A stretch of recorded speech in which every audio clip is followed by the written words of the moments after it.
Hi, everyone, and welcome to TWF Impact. And today on Impact, we have Angelina Love again. I still think it was a fluke. You've beaten me on 205 Live and Monday Night Raw. I still think it was a fluke. And I'll prove to you it was a fluke when I beat you again. This time, I'll beat you, Dana Brooke, and I'll prove to you it's a fluke. I'm held aside here with Taylor Harrigan, and Corey Graves. Well, apparently a lot of people still think it's a fluke, obviously, when it isn't. And here comes Dana Brooke.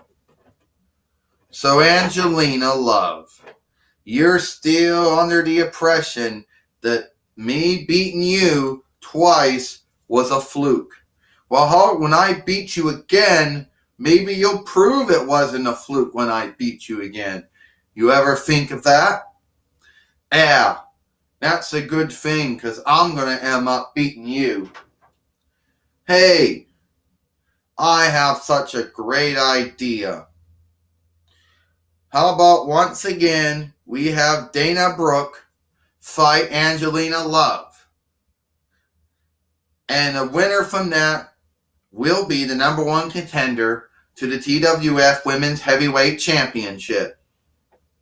Well, we just heard from Sasha Banks, the general manager of the TWF Women's Division. Now we got a referee in the ring now.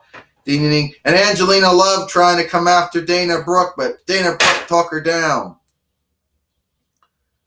A lot of people might criticize Dana Brooke and might say she hasn't done that much since going from NXT to Raw for the first time, but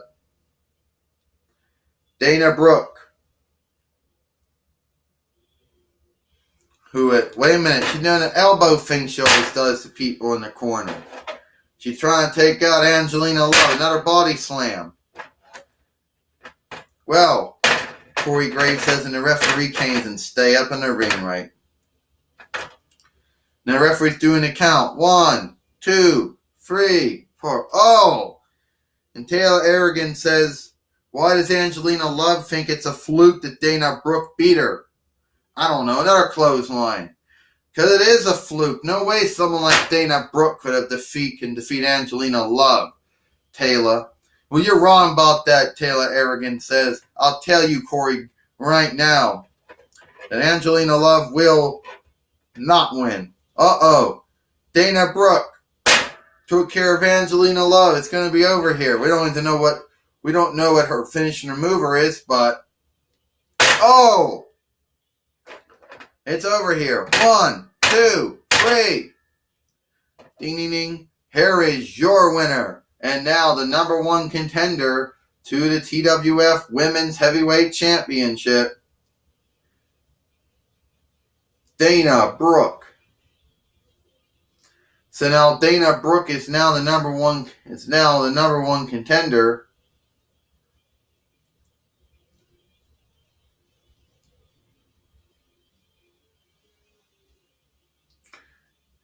Dana Brooke is now the number one contender to the TWF Women's Heavyweight Championship. Well, she proved that it wasn't a fluke the first time. She proved it wasn't a fluke the second time.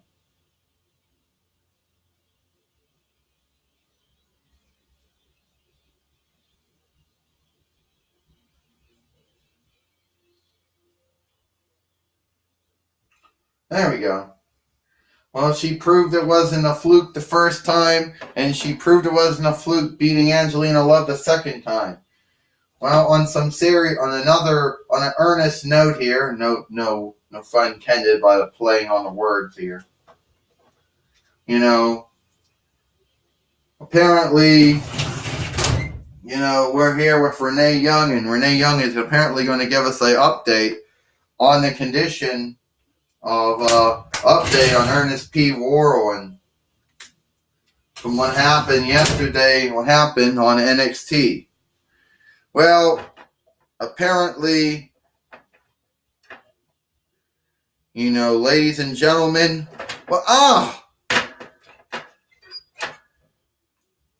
here we go.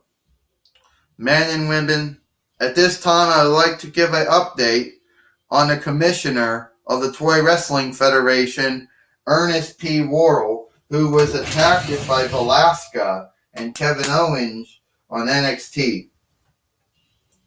Now, you all know Ernest P. Worrell said he was going to take some time off. He was going to take a leave of absence as the commissioner of the Toy Wrestling Federation.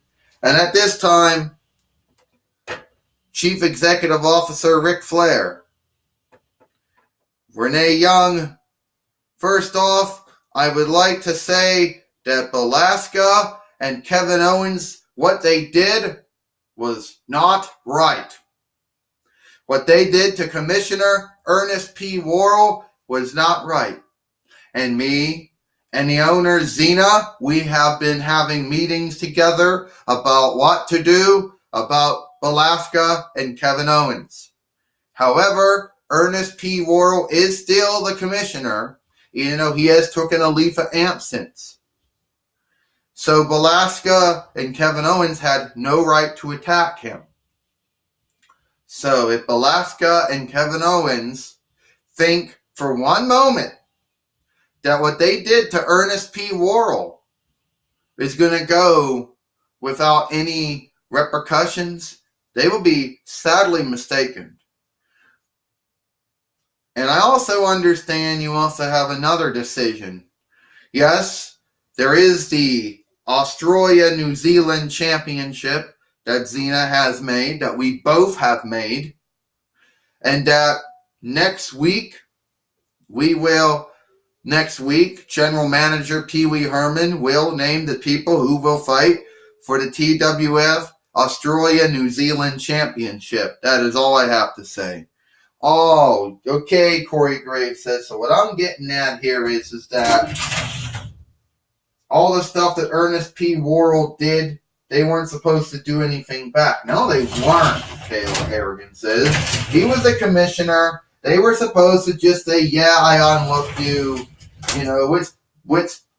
put it behind us and move on. But I guess Velasquez and Kevin Owens, they can't do that. Apparently not, Corey Graves says. Apparently they can't. And I sure hope that Velasquez and Kevin Owens' name are the two men and women who are going to wrestle and fight for the Australia-New Zealand Championship. After what they did to Ernest P. Worrell, I hardly doubt that Xena and Ric Flair would have Pee Wee Herman name them as the two people wrestling and fighting, two men and women wrestling and fighting for the Australia-New Zealand Championship. Well, you could be right. We don't know. We'll have to find out next week what General Manager Pee Wee Herman says, or who's going to wrestle and fight for the Australia-New Zealand Championship. It's all the time I got here. Dwayne McAllen for Taylor Irrigan and Corey Graves. We'll see you tomorrow for Main Event.